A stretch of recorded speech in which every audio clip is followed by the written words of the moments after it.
বন্ধুরা, আজকে আমরা চিকেন পকোড়া বানাবো।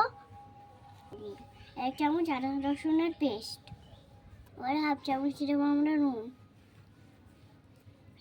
এবার দেবো হলুদ, এবার দেবো ডিম। এবার ডিম দেওয়া হয়ে গেছে। এবার দেবো আমরা গোলমরিচ,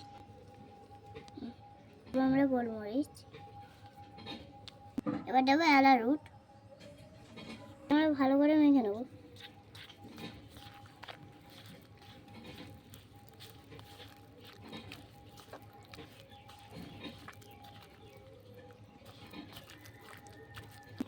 আমাদের মাখা কমপ্লিট। এবারে আমরা এটাকে ঢেকে রাখবো। তেল গরম হয়ে গেছে, এবারে পকোড়া দেবো। এই চিকেন পকোড়া, এটা এগ পকোড়া। এবারে আমরা খেয়ে দেখবো। দারুণ।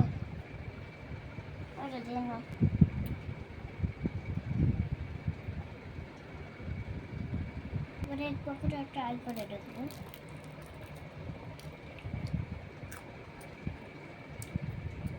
দারুণ, এটা কিন্তু দারুণ ছিল। আমাদের ভিডিও এখানেই শেষ হচ্ছে। আবার পরের ভিডিও নিয়ে দেখা হবে।